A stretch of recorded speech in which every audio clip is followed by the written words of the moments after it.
I know some have asked why the world would dedicate some of our focus right now to combating climate change, even as we work to protect our people and go after terrorist networks.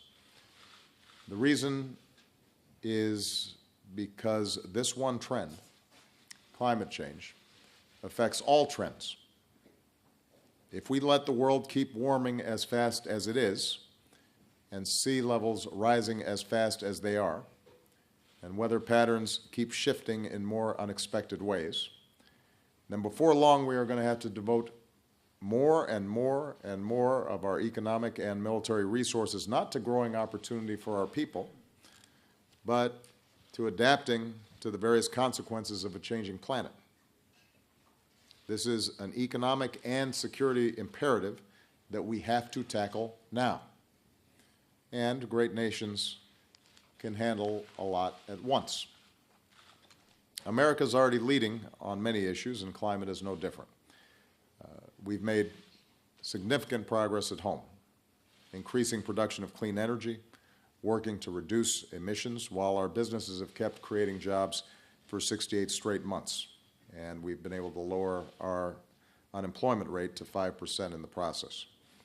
And since we worked with China last year to show that the two largest economies and two largest emitters can cooperate on climate, more than 180 countries have followed our lead in announcing their own targets. The task that remains here in Paris is to turn these achievements into an enduring framework for progress that gives the world confidence in a low-carbon future. As I said yesterday, what we seek is an agreement where progress paves the way for countries to update their emissions targets on a regular basis, and each nation has the confidence that other nations are meeting their commitments. We seek an agreement that makes sure developing nations have the resources they need to skip the dirty phase of development if they're willing to do their part, and that makes sure the nations most vulnerable to climate change have resources to adapt to the impacts we can no longer avoid. We seek an agreement that gives businesses and investors the certainty that the global economy is on a firm path towards a low-carbon future, because that will spur the kind of investment that will be vital to combine reduced emissions with economic growth. And that's the goal, not just an agreement to roll back the pollution that threatens our planet, but an agreement that helps our economies grow and our people to thrive without condemning the next generation to a planet that is beyond its capacity to repair. Now, all of this will be hard. Getting 200 nations to agree on anything is hard. And I'm sure there will be moments over the next 2 weeks where progress seems stymied and everyone rushes to write that we are doomed. But I'm convinced that we're going to get big things done here. Keep in mind, nobody expected that 180 countries would show up in Paris with serious climate targets in hand. Nobody expected that the price of clean energy would fall as fast as it has, or that back in the United States, the solar industry would be creating jobs 10 times faster than the rest of the economy. Nobody expected that more than 150 of America's biggest companies would pledge their support to an ambitious Paris outcome, or that a couple of dozen of the world's wealthiest private citizens would join us here to pledge to invest unprecedented resources to bring clean energy technologies to market faster. What gives me confidence that progress is possible is somebody like Bill Gates, who I was with yesterday, understands that tackling climate change is not just a moral imperative, it's an opportunity. Without batting an eye, he said, we're just going to have to go ahead and invent some new technologies to tackle this challenge. That kind of optimism, that kind of sense that we can do what is necessary is infectious. And you tend to believe somebody like Bill when he says that we're going to get it done, since he's done some pretty remarkable things. And I believe that a successful 2 weeks here could give the world that same kind of optimism that the future is ours to shape.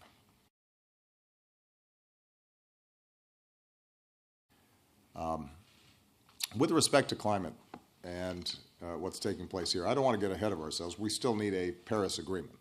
And so my main focus is making sure that the United States is a leader in bringing a successful agreement home here in Paris. And there are a number of components to it. So I just want to repeat so that everybody understands what we will consider success several weeks from now. Number one, that it is an ambitious target that seeks a low-carbon global economy over the course of this century. That means that countries have put forward specific targets, and although those are self-generating, there is a mechanism in which they are presenting to the world confirmation that they are working on those targets, meeting on those targets. So there's a single transparency mechanism that all countries are adhering to, and that those are legally binding, that there's periodic reviews, so that as the science changes and as technology changes, 5 years from now, 10 years from now, 15 years from now, in each successive cycle, countries can update the pledges that they make. And that we've got a climate fund that helps developing countries to not only adapt and mitigate, but also leapfrog over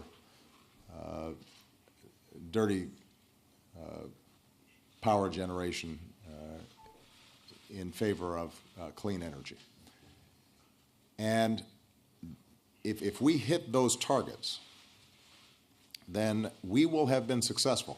Not because, by the way, the pledges alone will meet the necessary targets for us to prevent catastrophic climate change, but because we will have built the architecture that's needed, we will have established a global consensus of how we're going to approach the problem, and then we can successfully turn up the dials as new sources of energy become available, as the unit costs for something like solar or improvements in battery technology make it easier for us to meet even higher targets.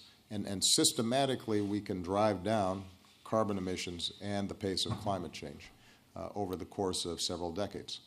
So I want to emphasize this because I know that in some of the reporting, if you add up all the pledges and they were all met right now, we would be at a estimated 2.7 centigrade increase in temperature.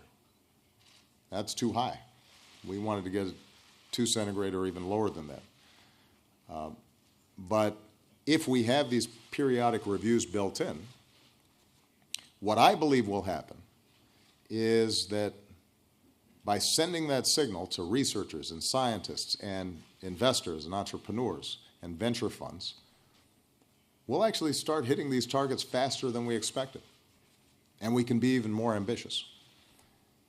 And so when you look at the cumulative targets that may exist 10 years from now, we may well be within the 2% centigrade increase. And by the way, that's not just foolish optimism. When you look at the experience of the United States, for example, I came into office, I prioritized clean energy. I said we're going to double our clean energy production. Through the Recovery Act, we recognized that making these big investments were also good for the economy and helping us get out of recession and could create jobs. So we made a big investment, and it turned out that we met our goals a lot quicker than we expected. If you had asked me when I first came into office my expectations for the price of solar-generated power versus traditional coal or other fossil fuel-generated power, I would say we would make some progress, but that solar would still require substantial subsidies in order to be economical. The cost of solar has gone down much faster than any of us would have predicted even 5 years ago. So the key here is to set up the structure so that we're sending signals all around the world. This is happening. We're not turning back. And the thing about human ingenuity, I was going to say American ingenuity, but there are other smart folks around too. Don't want to be too parochial about this. The thing about human ingenuity is that it responds when it gets a strong signal of what needs to be done. You know, the old expression that necessity is the mother of invention. Well, this is necessary. And us getting a strong, high ambition agreement in place, even if it doesn't meet all the goals that we ultimately need to meet, sends a signal that it's necessary. And that will spur on the innovation that's going to ultimately meet our goals.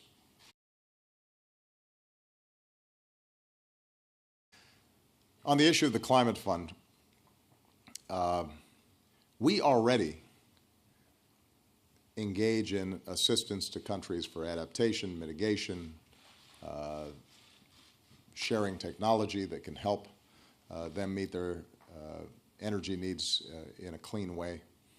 And so this is not just one slug of funding that happens in 1 year. This is multi-year commitments that in many cases are already embedded in a whole range of programs that we have around the world.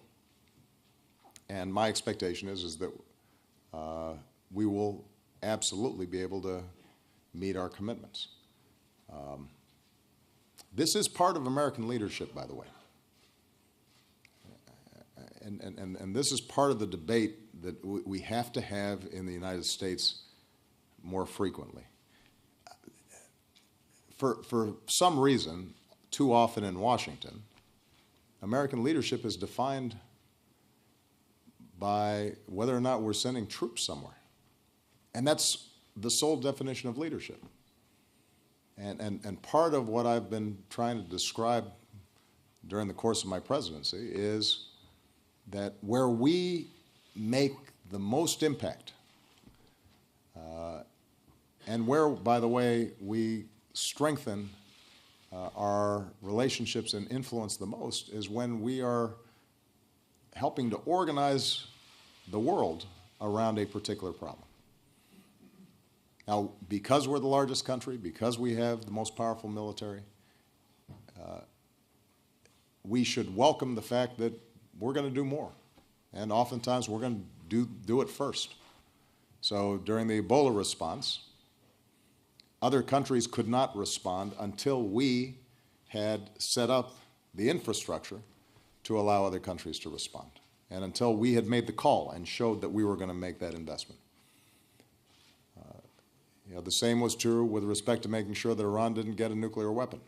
We had to lead the way, but ultimately, because we reached out and brought our allies and partners together, we were able to achieve goals that we could not have achieved by ourselves. The same is true with climate. When I made the announcement in Beijing with President Xi, I was able to do so in part because we had led domestically. So I could put my money where my mouth was, and I said, here are the tough political decisions we're making. Now what are you going to do? And once we were able to get China involved, that gave confidence to other countries that we were in a position to make a difference as well, and that they needed to be involved in the process as well.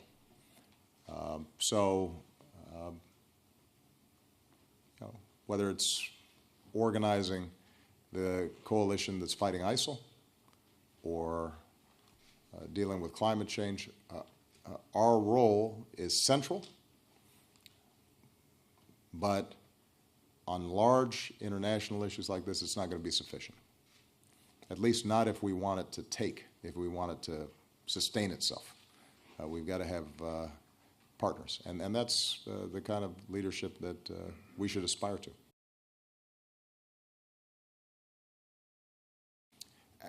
You know, just with respect to my successor, let me first of all say that I'm anticipating a Democrat succeeding me. I'm confident in the wisdom of the American people on that front. But even if somebody from a different party succeeded me, one of the things that you find is when you're in this job, you think about it differently than when you're just running for the job. And what you realize is what I mentioned earlier, that American leadership involves not just playing to a narrow constituency back home, but you now are, in fact, at the center of what happens around the world. And that your credibility and America's ability to influence events depends on taking seriously what other countries care about.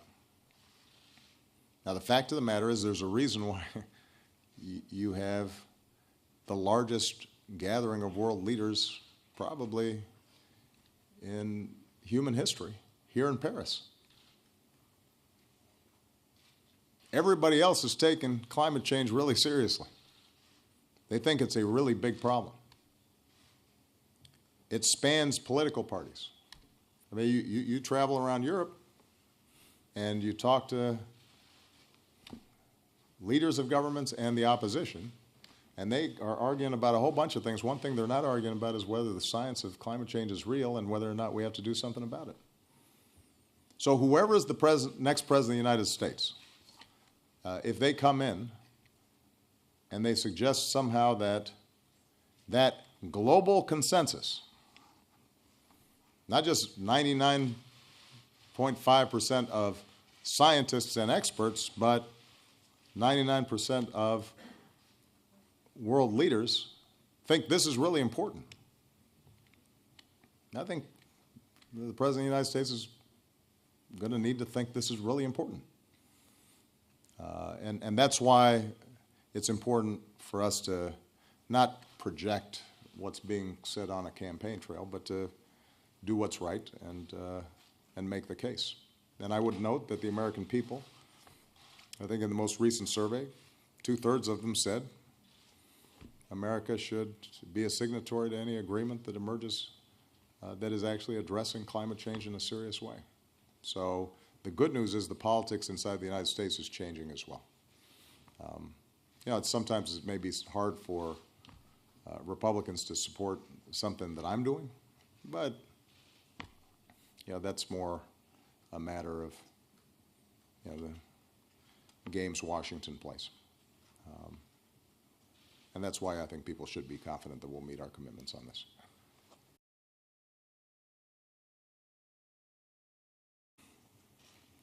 I have long believed that the most elegant way to drive innovation and to reduce carbon emissions is to put a price on it.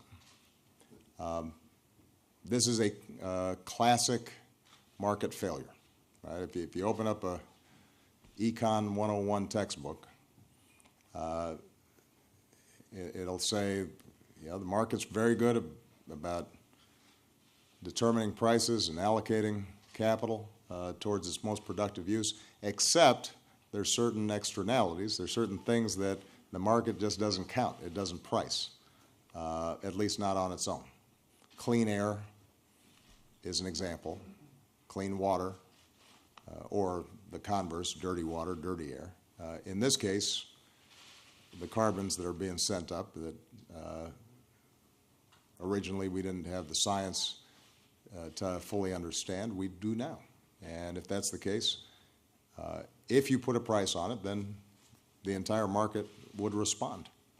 And the best investments and the smartest technologies would begin scrubbing effectively our entire economy. but it's difficult.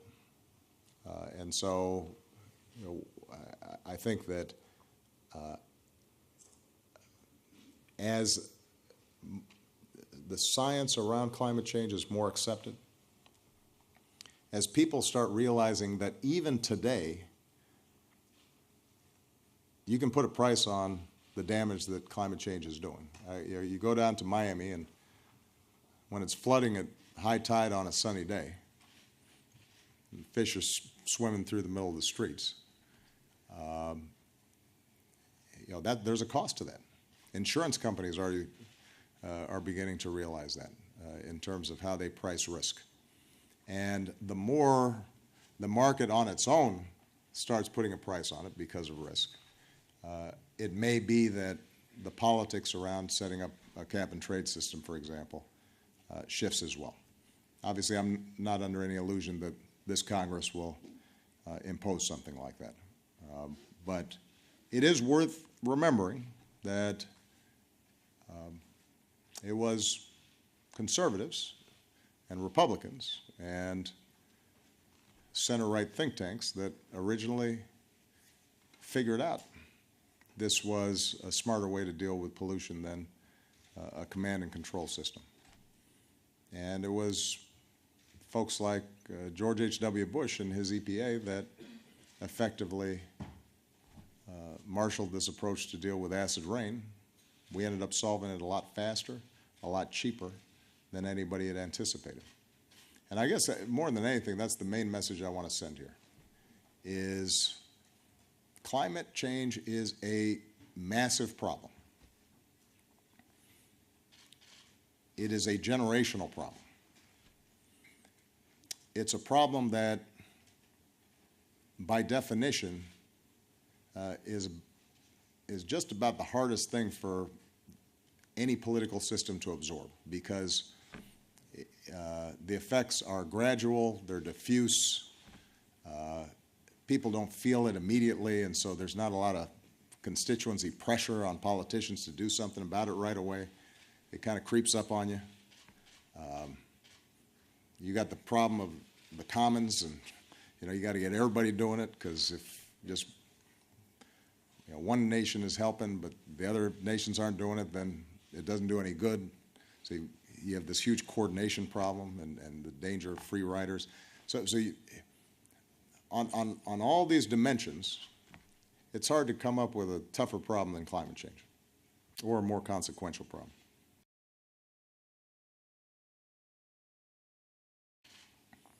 And yet, despite all that, the main message I've got is, I actually think we're going to solve this thing.